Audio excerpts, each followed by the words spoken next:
If you watch the show, you know that kids were never at a risk from COVID. Yeah. In fact, New York Magazine in 2021 said the kids were safe from COVID the whole time. Children, the mortality risk from COVID-19 is actually lower than the risk from the flu. The risk of severe... So here it is. NPR says it too. So this was back in 2021 when they were just beginning to force all this shit on everybody. So obviously the New York Magazine is a paranoid fringe conspiracy rag that hippies use to validate their marijuana-fueled fever dreams. And here's NPR. In kids, the risk of COVID-19 and the flu are similar, but the risk perception isn't.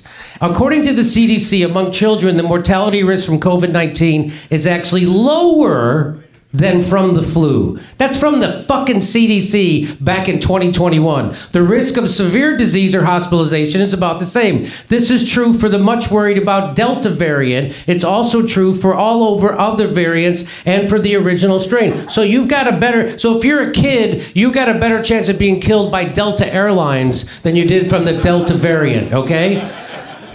So, and most remarkably, it has been known to be true since the very earliest days of the pandemic. Indeed, it was among the very first things that we did know about the disease. The preliminary mortality data from China was very clear. To children, COVID-19 represented only a vanishingly tiny threat of death, hospitalization, or severe disease. That's what we've always known since the beginning of this. But if you turn on the fucking View, they still haven't gotten the memo. They still don't know this. Here we go. So you say you're not the only voice in your kids' ears, so you have to be the best voice. Mm-hmm. Explain that. Well, think about it. In like 08, 09, smartphones came on, and kids they stopped living their lives and started watching people live their lives. And so we saw the biggest spike and the highest levels of depression, anxiety, loneliness, and suicidality since records have ever been kept. And it's just continued on and on and on. And then COVID hits 10 years later, and the same agencies that knew that are the agencies that shut down the schools for 2 years.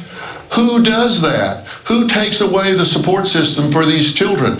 Who takes them away and shuts it down? And by the way, when they shut it down, they stopped the mandated reporters from being able to see children that were being abused and sexually molested, and in fact sent them home and abandoned them to their abusers with no way to watch, and referrals dropped 50 to 60%. So there was also a pandemic going on, and they were trying to save kids' lives. Remember, we know a lot of folks who died during this. So it wasn't, people weren't laying around eating bond, but, well, you know what? We're lucky. Maybe we're lucky they didn't, because we kept them out of the places that they could be sick. Because first of all, why is her hair like that?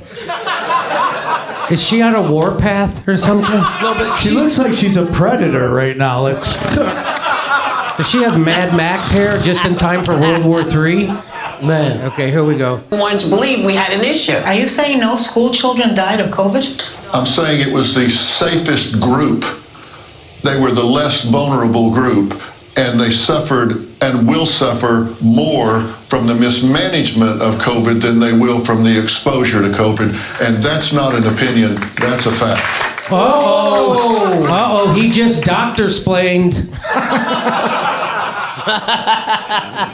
So this is the shit that we all have to deal with, right? These kind of fucking moronic opinions, these people who don't know a goddamn thing except what they heard on MSNBC or CNN about the virus and COVID, and they think anybody who isn't still shitting their pants about it is a bad person. They're trying to see what they did. Yeah, well, maybe the kid, you tell me kids didn't die? No, kids died from cancer. Kids already had leukemia or something else, and they got COVID, and then they died, okay? And so that's what they don't know, and they don't know that the reason why their schools were locked down wasn't because of science. The reason why we wore masks wasn't because of science. We weren't mandated to take a gene therapy because of science. It had nothing to do with fucking science. Again, they are using science as a substitute for a religion because none of them have religion or a personal experience of the transcendent. And that's exactly what's happening there. And thank God, I never thought I'd say it, for fucking Dr. Phil.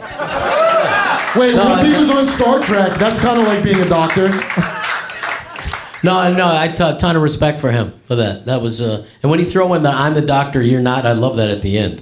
That's a fact. I love how he just said, that's a fact. I like how he said it. And that's a fact. And then, and what did Whoopi say back to that? Well, Phil, we don't even have time to talk it out now, man. But thanks. Oh, we got to go to a break. Shit, somebody brought up facts. She's gonna shave the top of her head now. She's so mad. Well, she's gonna talk it out. She's gonna talk out the facts. Yeah. Hey, come see us do a live stand-up show. We're going to be in Stockholm, Amsterdam, Rotterdam, London, Oslo, Stroudsburg, Pennsylvania, Cortland, New York, Oakmont, Pennsylvania, El Paso, Texas, San Antonio, Texas, Edmonton, Alberta, Vancouver, British Columbia, and Denver, Colorado. Go to jimmydore.com for a link for those tickets.